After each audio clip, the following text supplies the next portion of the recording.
Well, hello there and welcome back to the Hull City Fan Central YouTube channel, where today I do have the reaction video for the QPR versus Hull City game, which has just taken place, and it was an unfortunate 3-1 loss on the road at Queen's Park Rangers. So yeah, frustrating first half. Pretty much sealed the deal on this game. 3 goals coming all within the first 40 minutes, 2 goals within the first 15. Chair, Lard and Willard all scored those 3 in the ascending order. So yeah, a frustrating first half. It was overloaded in every area of midfield possible. Moving on to the second half, we did have more chances, more time on the ball, and we definitely, on that second half, we were definitely the better team, making better chances, but it was all determined through the first half performance, really, for this game. But Tyler Smith did manage to pull one back in the second half, in the dying moments, really, of the game.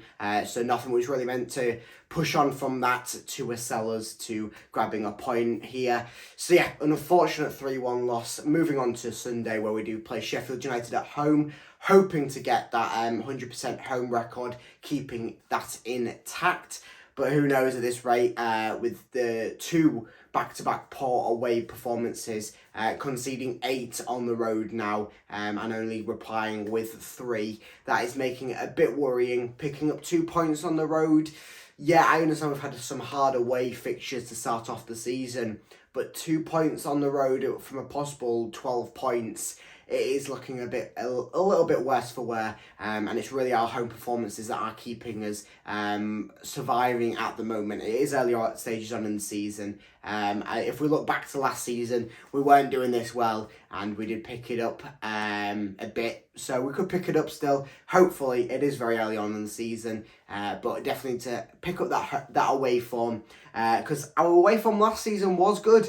It was our home form that was letting us down, and this season it seems to be all flipped on its head. But in this game, we was definitely overloaded in midfield. I felt, I was singing his praises yesterday, but Alfie Jones, he was the main contributor into at least 2 of their goals in the first half, getting easily dispossessed in midfield. It wasn't really until he dropped back into the back 3 in the second half, when Ryan Longman was subbed off, that we really saw him going back into his natural style. So I don't know what went on with him. He was just overrun. I don't know if it was the way that QPR were playing, because they came at us with a shock. No one was expecting such a high intensity. I think even QPR fans were very shocked with it, but high intensity coming to you. There was coming in herds. They had a herd mentality, and it was just overloading. Alfie Jones was one of them, but there was definitely a few. And also Callum Elder, he was doing not that much down the left-hand side. His crosses, they weren't getting that much on them, and he wasn't making that great of runs down the left-hand side. So, yeah, didn't really see too much going on for him. Obviously, we had Cyrus Christie make his first full debut for Hull City, and that didn't go too well either. He was definitely looking a bit worse for wear on that right-hand side. You can see that he likes to play a bit more infield. He was driving a bit more infield than he was being forced to play. So whether that does get taken in mind by Shutter, who knows? But yeah, it felt that he was trying to get infield a bit more and trying to work through the centre, where we were just being overloaded, and so that was becoming to no avail. But a few standout performances, a few diamonds in the rough, if you want to call it that. Randall Williams, when he came on, very, very positive, doing lots of business up near that right-hand corner flag. Lots of action coming in there, a few crosses coming in as well. So, impressive from Randall Williams. I thought Ryan Longman was doing a few good bits in the first half before he was subbed off at half-time. Not too much going on there, though, obviously, with our attack being thwarted.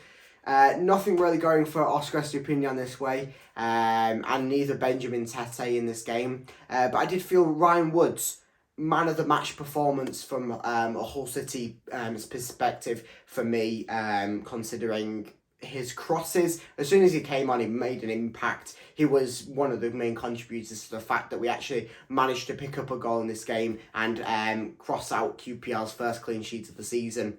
So yeah, he was making some beautiful crosses, beautiful long balls. He was changing up the play, which was needed to break up that QPR herd mentality that we were seeing. And it was just that it was too late in the game. I did predict him to start. He just didn't, and it was too late into the game where he could really make a change and really make an impact. Because once you're 3-0 down in the first half, it's pretty much signed, sealed, and delivered.